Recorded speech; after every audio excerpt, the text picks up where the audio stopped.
Eu ando tão dodói, mas tão dodói, que quando eu ando dói, quando não ando dói. Meu corpo todo dói, tendão dói, dedão dói, pomo de Adão dói, umbigo dói, libido dói, até meu dom dói. Pois quando canto, não importa o tom, dói. Eu pensei que se o Brasil fosse uma pessoa, esse texto lhe caberia perfeitamente na boca. É uma música de Itamar Assunção e Luiz Tati, dois dos meus grandes ídolos. Só que o Brasil não é uma pessoa, é um país com pessoas dentro. Nós. Então nós estamos doendo, porque o Brasil está doendo. Eu sumo daqui não é por falta de assunto, pelo contrário, é por excesso. O excesso de assunto me sufoca. E eu fico pensando, meu Deus, as pessoas já estão tão cheias de coisas na cabeça e a gente ainda fica falando outras. Mas, enfim, eu venho pra gente estar juntos, pra gente, como eu sempre digo, pensar junto. E hoje, muito indignada com essa história do presidente ter mandado uma medida provisória para o Congresso para que o ministro da Educação... Eu rio meio de desespero, né? Porque aquele sujeito não merece esse título, mas ele ganhou, né? Ministro da Educação, diga quem vão ser os reitores das universidades, porque está vencendo o mandato dessas pessoas tão importantes para o Brasil e para a educação, que são os reitores e vice-reitores. Então, esse ministro da Educação,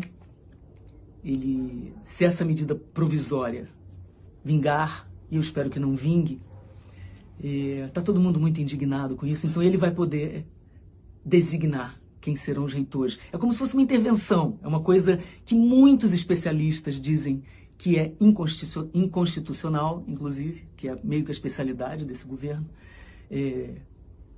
querer o que é inconstitucional. E imagina, gente, vocês viram a última reunião? Que eles mandaram a fita. Estavam até, acho que até tomaram banho, né? Tomaram banho, estavam mais educados. Fizeram um esforço, deve ter dado cãibra neles para parecerem educados, parecerem até que se importam de alguma maneira com a Covid, com o Brasil. Fizeram lá o teatro vagabundo deles. E aí, imaginem, esse ministro da Educação é aquele que na outra reunião, naquela que não estavam filmando, disse que tinha que prender todo mundo, aquele discurso fascista, um dos piores discursos, né? Junto com Damares e o ministro do Meio Ambiente, né? Eles fizeram uma trinca de terror, que quer dizer, teve já a abertura do discurso com o presidente, e depois foi só um filme de horrores, né? Que a nossa realidade, infelizmente, é aquela. E imagina esse sujeito que vai designar quem serão os reitores. Gente, isso aí venceu. Ano passado eles tentaram fazer a mesma coisa. Eles queriam ter esse poder. Mas o Congresso deixou, como eles dizem, caducar e venceu, sei lá, ontem, venceu agora, sabe? E aí eles imediatamente o presidente mandou de novo outra MP e, pelo que eu vi nas notícias, o texto é quase igual à anterior, né? E está todo mundo indignado, todo mundo querendo que o Congresso barre isso, né? E parece, eu achei interessante isso, parece que o Alcolumbre, que é o presidente do Senado, chama presidente, acho que sim, ele poderia devolver a MP para o governo. Eu achei tão interessante esse termo, né? Devolver, tipo, jogar de volta para você, isso que não presta pra gente isso, mais uma coisa que não presta, estão tentando fazer. Quer dizer, o Alcolumbre podia devolver. Eu fiquei pensando, nossa, se o povo brasileiro pudesse devolver tudo que tem sido jogado na sua cara, tantos absurdos, que delícia devolver para esse governo tudo que eles têm jogado em cima da gente, toda lama, todo absurdo, toda ausência, toda falta de cuidado. Seria muito interessante, mas o jeito da gente devolver é pensando, porque vê bem, eles têm problema com o pensamento, porque eles têm problema com a educação, com a cultura. Esse ministro da Educação, ele é ele é um inimigo da cultura, né? Porque a cultura engloba tudo isso que ele deveria, que ele deveria desfrutar, né? Mas uma pessoa que não desfruta da cultura, da educação, do que o seu país tem para dar, vira mesmo um inimigo, né? Ele vira um inimigo do que ele não consegue alcançar. Ele não quer, não consegue, agora já era mesmo, não consegue, não vai ser nessa vida. Eles estão querendo atacar o tempo todo.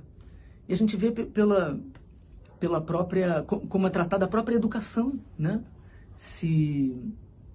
Que seria a pasta dele, como se diz, não tem nenhum apreço pela educação, porque a pessoa que desfruta da educação tem uma cabeça que tem horizonte, né? Um horizonte maior. E é isso que o Brasil merece, é isso que os nossos jovens merecem, mas a gente não tem deles, porque eles estão vazios desse item, né? Então, é muito fácil para eles abrir mão da cultura, porque eles não têm cultura. É fácil para eles abrir mão da educação, porque eles não têm educação, né? É fácil para eles não abraçarem a luta antirracista, porque eles não têm a luta antirracista dentro deles. Eles estão em outro lugar. Eles estão em outro lugar, lugar da economia, né? Então, agora estão querendo abrir, e estão abrindo as cidades. Gente, é uma coisa até que outro dia eu coloquei ali no meu stories. Abrir shopping não significa estar melhorando.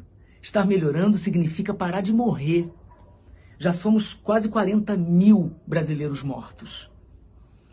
E a gente está preocupado em ir para o shopping. Agora, pensa bem, sabe que dia o shopping em São Paulo abriu? Hoje. Sabe que dia é hoje? 11 de junho, véspera do Dia dos Namorados. Que capitalismo miserável a gente virou, o mundo virou. O capitalismo não pode levar a gente para um lugar saudável. Olha onde a gente está. As mortes aumentando. E olha que São Paulo tem fama, né, de estar passando por isso de uma maneira consciente. O Rio de Janeiro, meu Rio de Janeiro, meu Deus do céu, agora com Witzel, acuado pela PF, pelo presidente, né? Ele já, acuado, recua, né? Ele já recuou. Ele chegou. Ignorante e arrogante, duas coisas que estão muito juntas, né? É fácil isso chegar junto. Ignorante e arrogante. Inventou uma faixa de governador que não existia, porque queria botar uma outra faixa que não vai existir para ele. Agora, ele está perigando de sair do governo do Rio de novo. Já está o Rio nessa pirambeira de novo, com um prefeito carola, ignorante, né? Um prefeito que só olha para ele e que fala com as pessoas como se todas as pessoas fossem idiotas, de um jeitinho professoral, como se ele estivesse falando alguma coisa importante, que fosse importante para nós, não é? Então, tá tudo bastante difícil, mesmo. E prestem atenção, façam pressão na internet, sim. Falem desse negócio dos reitores, isso nos afeta a todos. Pensa bem, esse ministro da Educação resolvendo quem vão ser os reitores, que tipo de reitor ele vai botar lá.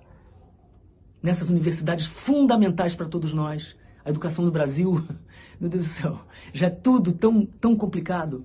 Como é que vai ser? Então, fiquem de olho nesse negócio. Eu não vou falar muito mais não, embora eu tenha muitas coisas para falar. Eu tô aqui no cenário, no que vai ser o cenário da minha live amanhã. Vou participar de uma live amanhã. E dos cachorros aí conversando. Inclusive, essa aí é Cacau. Essa voz é Cacau. Tá se achando, porque não sai daqui, fica só nesse pedacinho de quintal. E aí, sabe? Enfim. Então, tô aqui no cenário da minha live, porque eu tô living aqui mesmo, né? Vivendo aqui mesmo. E esperando que vocês se cuidem, quem pode se cuidar, quem precisa sair, que se cuide como puder. Os números não são brincadeira. Os números são fatos, e com fatos a gente não pode brincar. Muito menos a gente pode brincar com a nossa vida, tá bom? É isso aí. Eu vou terminar dizendo uma coisa muito curtinha de um grande artista também, assim como eu comecei citando Itamar Iluστati, um grande escritor e poeta, que foi Paulo Leminski. Ele dizia: anoitece, cresce tudo que carece. Beijo pra vocês.